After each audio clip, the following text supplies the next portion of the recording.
What's up everybody, Kamahl here. Welcome back to the channel. If it's your first time here, then welcome to the channel. So this is going to be a quick guide on the Zeal Sorceress. Servers are down, we're down. So Centrinsic over in the Discord asked about how a Zeal Sorceress worked. I gave him a brief rundown in the Discord and told him I would go over it a little bit further in a video. So here we go. This is going to be the Zeal Source. This is how it works. Just to give you kind of a brief just showing, pre-buffing and everything like that. Energy Shield, Frost Armor, Enchant, Thunderstorm, Swap Over, Battle Command, Battle Orders. I do them both twice, one then the other, because I never remember which one's which. And then you walk over, teleport over, and then you just start smacking everything with Zeal, and they die. This is an extremely strong, extremely fun build.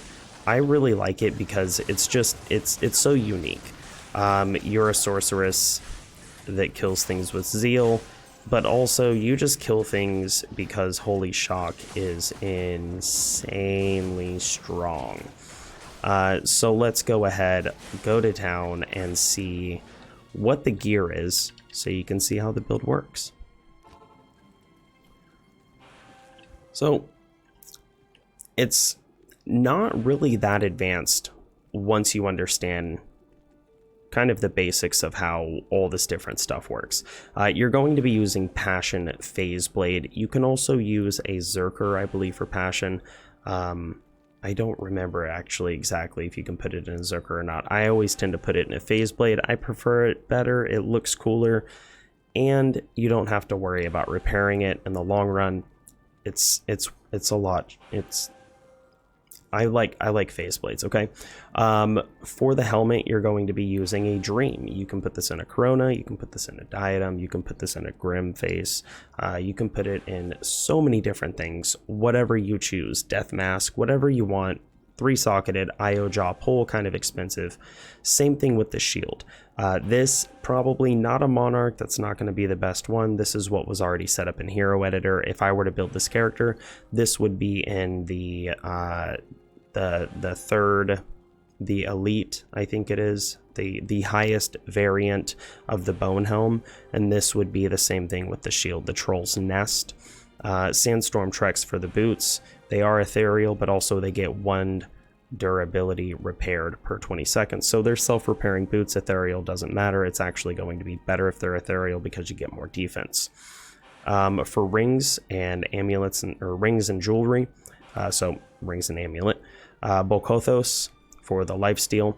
We have Maros Kaleidoscope for +2 to all skills, 5 to all attributes, and 30 to all resistances. We are just trying to get our resistances up because that is fairly important. Ravenfrost for the other ring because, well, cannot be frozen is actually super important. The mana, Cold Sword, Dexterity helps us get to the point where we can get that Phase Blade on. It's good, it's great, it's fantastic. Dracul's Grasp. This is going to be for the open wounds, for the lifesteal, for the life tap. All of these different things are beneficial. Also, strength will help you get to the point where you can put on your gear. Other gloves that you can use here, Mage Fists are really good because they'll get you +2 to fire, which will help your enchant a little bit. They'll also give you mana regen, which is great. The only thing is that you're losing out on that strength, you're losing out on that life after each kill. Life isn't the primary defensive source in this build, so it's not too important. I just prefer Drax on melee characters. For some reason, it always seems to feel better for me, but I would, honestly, if you were to optimize this build, it would not be a bad idea to go with either Frostburns or Mage Fist because of the defensive capabilities that those two pairs of gloves give. For the belt, we're going to be using Arachidin's Mesh, pretty standard belt. On the offhand, we're going to use a Spirit Monarch as well as a Call to Arms Flail.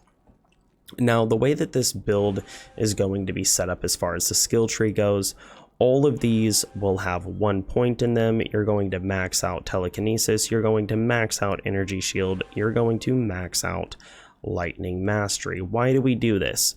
If you haven't watched my other build videos or any other build videos on how energy shield and telekinesis work with one another, it goes as follows. Energy shield makes it to where when you take damage, instead it goes to your life a certain amount. So this 95% gets absorbed. So 95% of the damage that would go to my life is instead rerouted to my mana. If you have only 1 point in telekinesis, what this is going to do is for every 1 point of damage you would take to your life, instead you take 2 points to your mana. That's not good. You don't want to do that. So the more points you invest into telekinesis, the further you can bring it down. Max that out. Energy shield you max out, because the more points into energy shield, the more points your energy shield, or the higher percentage of damage your energy shield will absorb. Lightning mastery, you max that out because of the dream helmet and the dream shield. You look at these, it gives level 15 holy shock aura when equipped. That is for both of them. They do stack, so it is 30 per level 30 holy shock aura. For the fire skills, you're going to want to max out warmth. You're going to want to max out enchant. You enchant your weapon because it gives you a damn good amount of attack rating. Enchant, or warmth rather, is because it's going to give you a really good amount of mana regen. And once again, mana is going to be your life source here.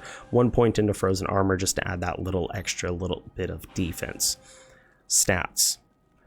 Enough for gear, or if you want to, enough to get to max block. If you want to, you can keep investing points into dexterity to get to max block. If that's what you really want to do, it wouldn't be a bad idea. You honestly can choose to or choose not to. It's up to you. Play around with it. Get pluggy and play around, because on pluggy you can just reset everything. If you have standard Diablo, and then you just dump everything into energy. You don't need to put anything into life. Life doesn't matter on this build. Just dump it all into energy. Now, you saw the pre-buffs and everything like that. Let's see what I guess a chaos would look like. So we'll go through the pre-buffs once again. Energy shield, frozen armor, enchant myself, thunderstorm, swap over, damn it, we're gonna do bow BC once again, one then the other because I can't remember which one's which. Then we teleport in. Now the funniest thing about this build is you could quite literally just teleport around and eventually they'll all die.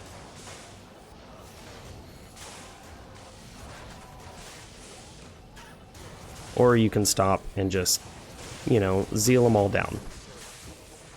The longer that you stay there and zeal them down, they're going to take more damage. Also, you're hitting them with Confuse, making them kill each other. It's great. You love it. I forgot to mention, actually, the inventory. The inventory on this character is all 3 max damage, 20 attack rating, 20 life, and then 1 lightning skill, 40 life. So obviously, this build is going to be an incredibly, like, this is a very optimal variant of this build. If you were to do the build yourself, there's 3 things ultimately that are necessary, absolutely necessary for this build to function, 4 if you want it to function everywhere in hell. So the 3 things that you really absolutely have to have for this build to function are going to be the Dream Helm, the Dream Shield, and the Passion Phase Blade. If you have those 3 items, you can make this build work. If you want to be able to farm just about anywhere in hell, at least, you know, be able to break through resistances and stuff like that, you're going to need Infinity for your Merc. I never went over the Mercenaries gear. That's very important. Mercenary gear, Infinity. Why Infinity? Conviction Aura. Conviction Aura lowers the enemy's resistances to a point in where it breaks the immune. Fortitude, Archon Plate, Ethereal, and Andariel's Visage. You can put whatever you want in this, as far as runes or gems, just depending on what you get. So we're gonna continue through here and kill Diablo. I mean, as you can see, this build is it's strong. I mean, you're a melee source, which makes it extremely fun to begin with. And if you really wanted to, there's many different ways that you can actually build this. So if you have the opportunity to play this or play around with this on Hero Editor to make the build and everything like that, you can, I don't know, maybe play around with a Faith GMB, or not a GMB, a Faith Bow Merc. That might work out pretty well. You could play around with, I don't know, a whole bunch of different things. And I mean, you never know. You might even find a new way to optimize the build. You know, that's one of the coolest things about this, is you may even find a way to make the build better than we've been able to find so far. You know, in PvP, you're going to want to change some things up. So if you're going to be PvPing with the build, I highly suggest... Oh no, almost died. Oh shit. I ran out of energy shield. That was not good. That was too much damage to the face. That can happen. Much less likely to happen if you have max block. So we'll kill Diablo as soon as he gets here. You can static him down, but honestly, Zeal hits way harder. So the damage, it's pretty strong. It's pretty strong. So there you go, guys. I hope you enjoyed this video. If you did, like I said, like, share, comment, and subscribe. It's pretty good. It's pretty fun. Like I said, there's many different ways that you can change it. What I was going to say is if you PvP, you're going to want to put on Angelic Amulet and Angelic Ring. That's going to be super important in PvP. It's going to give you a lot of extra attack rating. That's going to actually allow you to hit your target a lot easier, because right now, also if you go max block, you'll in turn get a lot more attack rating. Where's my... Oh, there we go. There's my Zeal attack rating. Average chance to hit Diablo, 70%. Not terrible, not super great either. So I guess that's that. I hope y'all have a good night. I'm out.